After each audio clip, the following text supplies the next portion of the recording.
আল্লাহ মাশাআল্লাহ হযরত, আপনার বয়ান শুনে, গজল শুনে আমি খুব মুগ্ধ।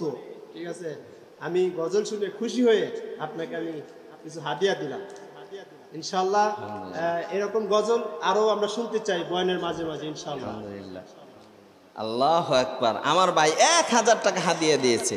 যাদের হৃদয়ে আছে আল্লাহর ভয়, তারা কবু পথ ভুলে যায় না, তারা কবু পথ ভুলে যায় না।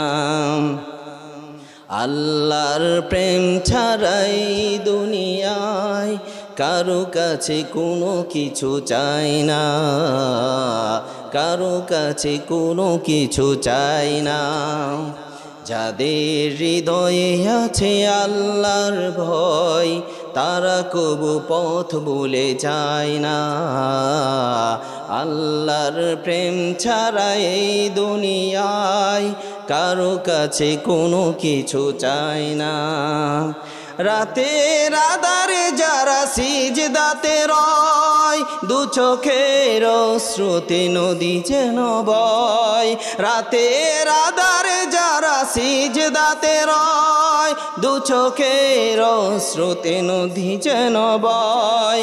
ছলনার হাতছানি যতই আসুক, ছলনার হাতছানি যতই আসুক, পিছনে ফিরেও সে তাকায় না, পিছনে ফিরেও সে তাকায় না। যাদের হৃদয়ে আছে আল্লাহর ভয়, তারা কবু পথ ভুলে যায় না। আল্লাহর প্রেম ছাড়া এই দুনিয়ায় কারো কাছে কোনো কিছু চায় না। যাদের হৃদয়ে আছে আল্লাহর ভয়, তারা কবু পথ ভুলে যায় না। আল্লাহর প্রেম ছাড়া এই দুনিয়ায় কারো কাছে কোনো কিছু তা চায় না।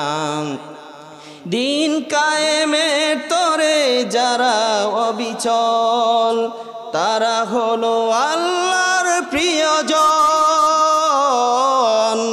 তারা হলো আল্লাহর প্রিয়জন। বাতিলের কাছে যারা হার মানে না, সংগ্রাম করে যায় অমরণ, সংগ্রাম করে যায় অমরণ। হেরার আলোতে যার হৃদয় রঙিন, হাতে আল কোরআনের দীপ্ত সঙ্গীন। হেরার আলোতে যার হৃদয় রঙিন, হাতে আল কোরআনের দীপ্ত সঙ্গীন। সত্যের পথে যারা, সত্যের পথে যারা নিবেদিত প্রাণ, শত্রুকে কবু ভয় পায় না, শত্রুতে কবু ভয় পায় না। যাদের হৃদয়ে আছে আল্লাহর ভয়, তারা কবু পথ ভুলে যায় না, তারা কবু পথ ভুলে যায় না।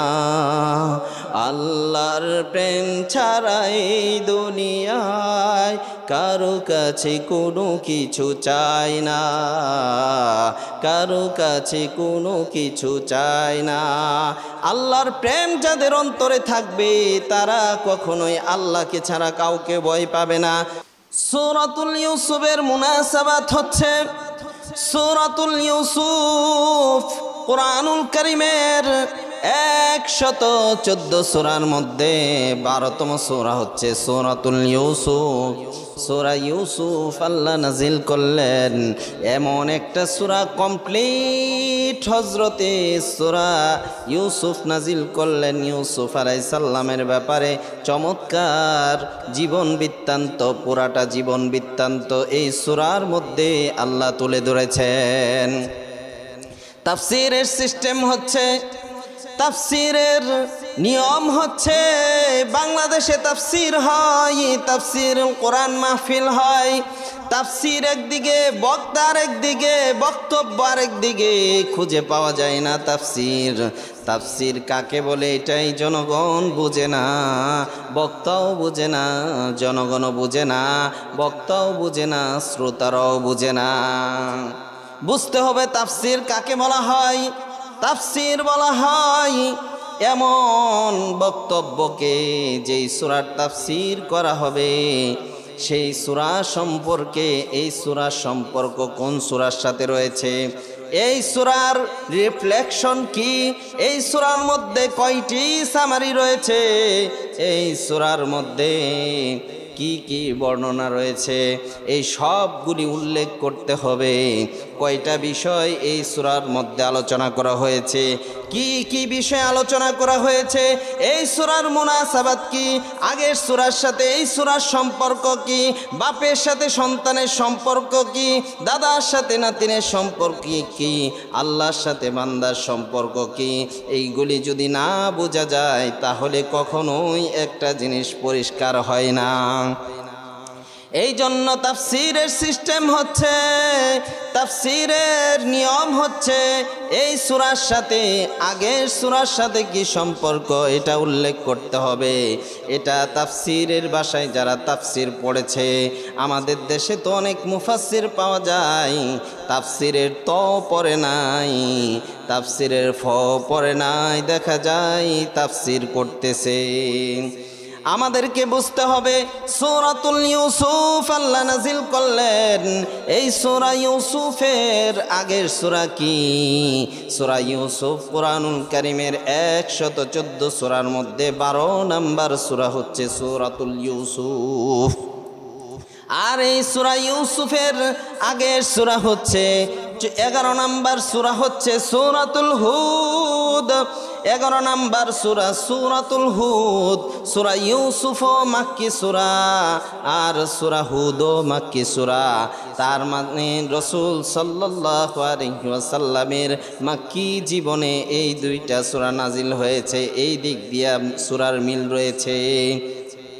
আরেকটা মুনাসাবাত হচ্ছে, অনেকগুলি তাফসিরের মুনাসাবাত আমি বলতে পারবো, যেহেতু সময় কম আরেকটা মুনাসাবাত বলেই শেষ করে দিব। সূরা ইউসুফ আল্লাহ যখন নাজিল করলেন, আমার নবী এমন একটা পরিস্থিতির মধ্যে ছিল, টেনশনের মধ্যে ছিল, এত পেইন ছিল।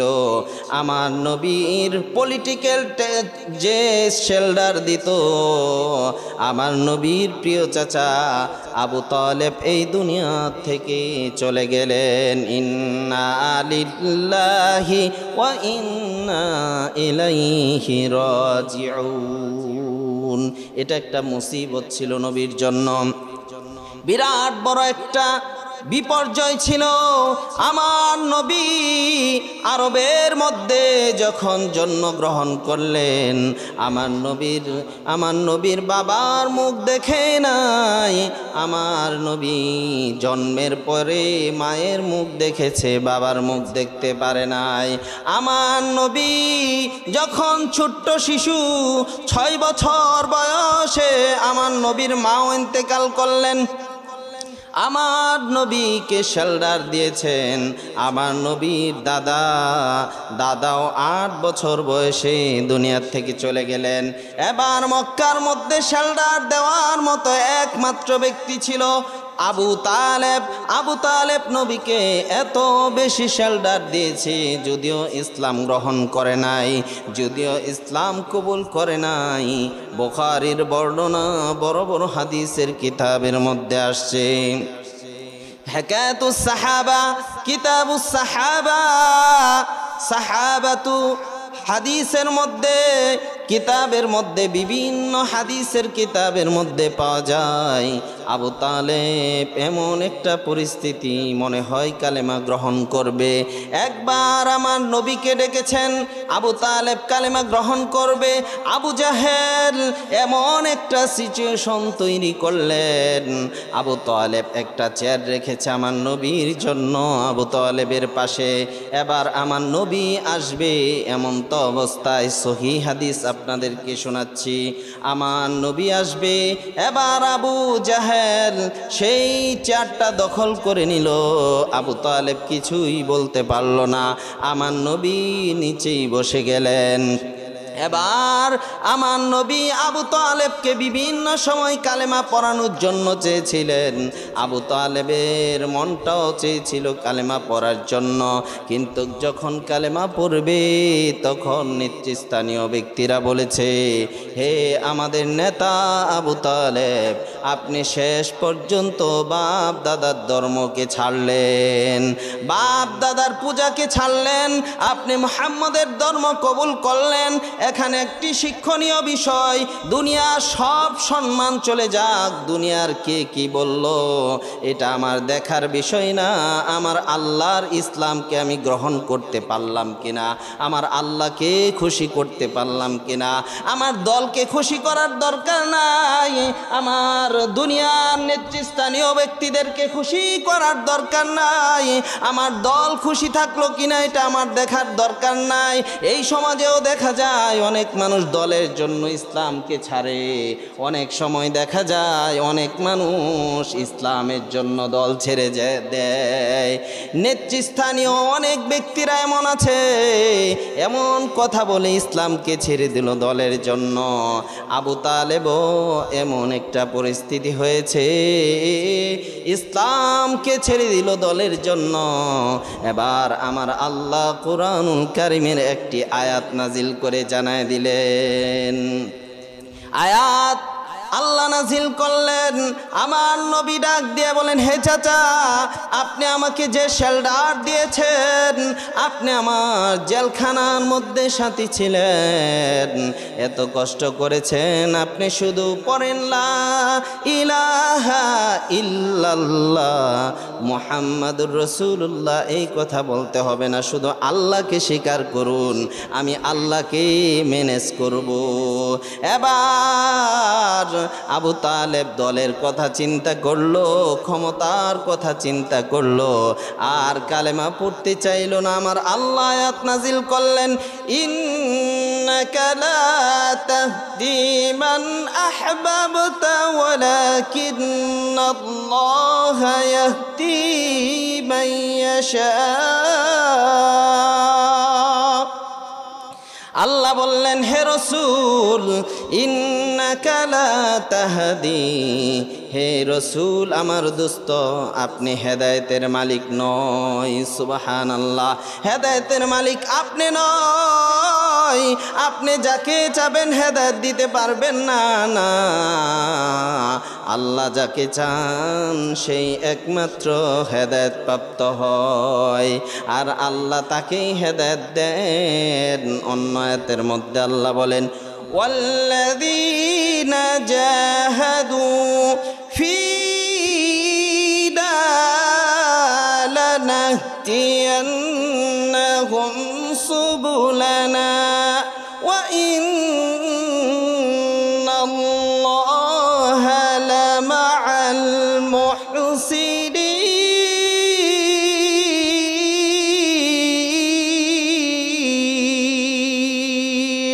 হে রাসূল, আপনি জানাইয়া দিন, যারা আমার হেদায়েত পাওয়ার জন্য, ইসলাম গ্রহণ করার জন্য চাইবে, আমি আল্লাহ তাদেরকে হেদায়েতের নূর দান করব। এবার আবু তালেব মৃত্যুবরণ করলেন। আবু তালেব রাজনীতি শেল্টার দিত।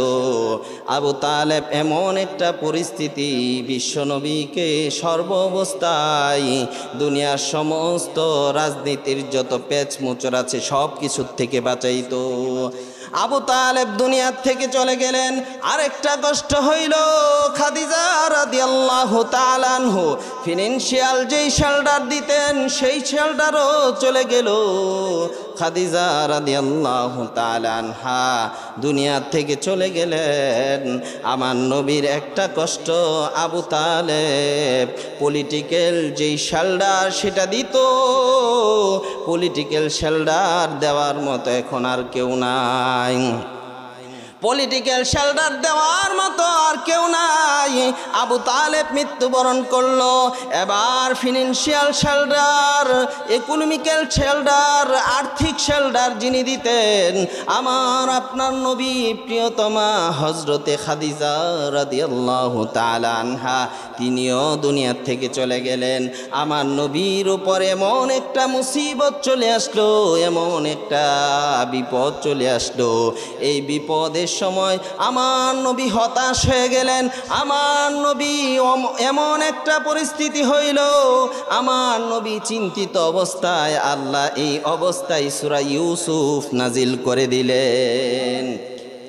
আল্লাহ পাক রব্বুল আলামিন সূরা ইউসুফকে নাজিল করলেন আর আমার নবীকে জানায় দিলেন, হে রাসূল আপনি টেনশন করবেন না, আমি ইউসুফ আলাইহিস সালাতু ওয়াস সালামকেও আমি আল্লাহ বিপদ দিয়েছি, আবার আমি সিংহাসন দান করেছি।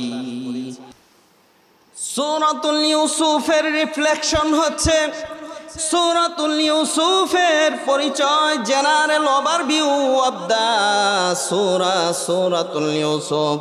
সূরাতুল ইউসুফের মধ্যে কয়েকটা বিষয়। সূরাতুল ইউসুফের পরিচয়, কি ঘটেছিল নবী ইউসুফ আলাইহিস সালাতু ওয়াস সালামের জীবনে, এই সূরার মধ্যে এই ব্যাপারে আল্লাহ তাআলা উল্লেখ করেছেন পরিপূর্ণভাবে।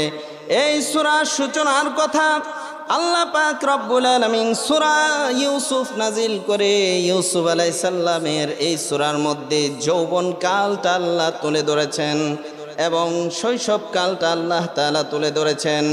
এই সূরার মধ্যে ইউসুফ আলাইহিস সালাম যে জেলখানায় ছিলেন এটাও তুলে ধরেছেন। এই সূরার মধ্যে বাদশাহ স্বপ্ন দেখা এবং ইউসুফ আলাইহিস সালামের বয়স্ক অবস্থায় পৌর বয়সের কাহিনী তুলে ধরেছেন। ইউসুফ আলাইহিস সালামের ভাইদের দ্বিতীয়বার মিশর আগমন করলেন, এটা এই সূরার মধ্যে তুলে ধরেছেন।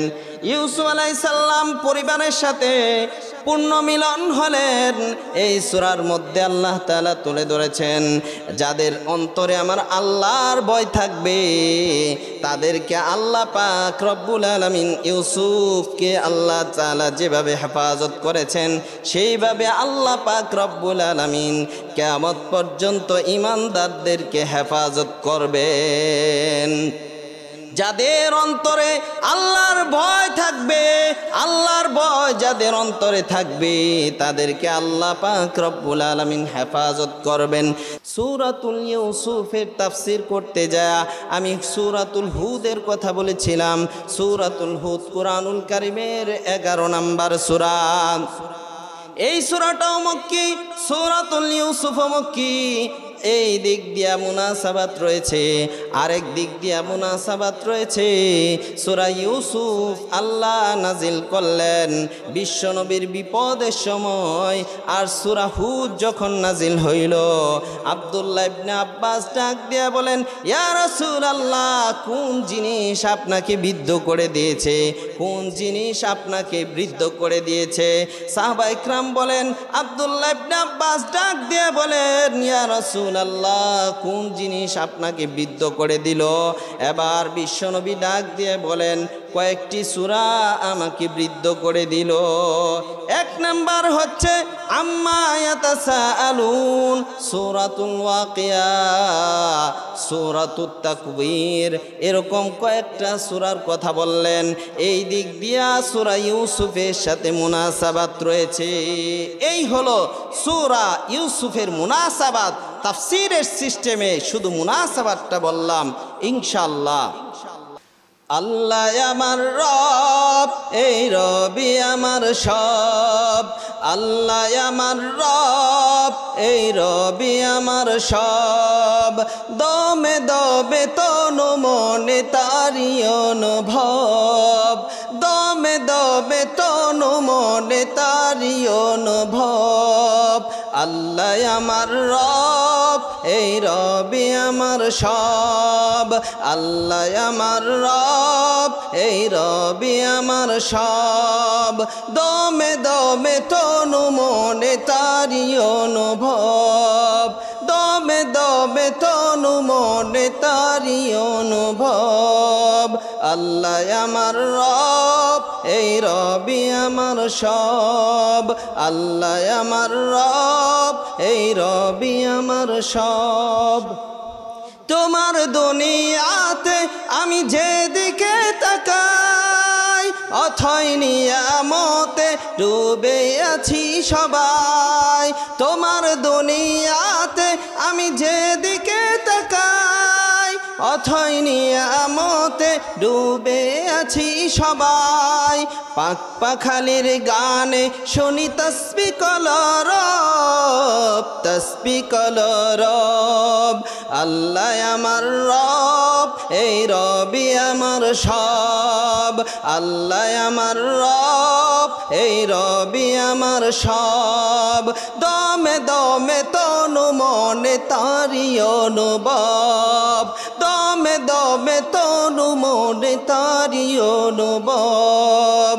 আল্লাহ আমার রব, এই রবি আমার সব, আল্লাহ আমার রব, এই রবি আমার সব। তোমার মদদ পেলে, আল্লাহু আকবার, তোমার মদদ পেলে আমি আর না কিছু চাই। তোমার প্রেমের অনল আমি কি দিয়ে নিবাই। তোমার মদদ পেলে আমি আর না কিছু চাই। তোমার প্রেমের অনল আমি কি দিয়ে নিবাই। যার হয়েছ তুমি তার নেই যে পরাভব, নেই যে পরাভব।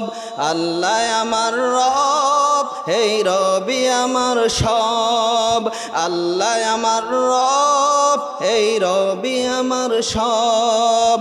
দমে দমে তনু মনে তারি অনুভব, দমে দমে তনু মনে তারি অনুভব।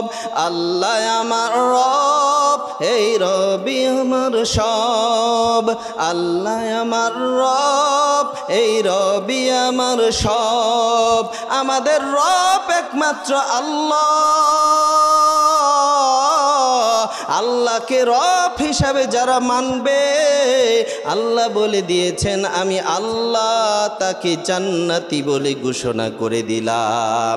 যারা এই রবের উপর ইস্তেকামত থাকবে, আল্লাহ জানায় দিলেন তাদেরকে আমি সুসংবাদ দিয়ে দিলাম। ওয়াবাশশিরিল মুমিনিন, মুমিনদেরকে সুসংবাদ দিলাম।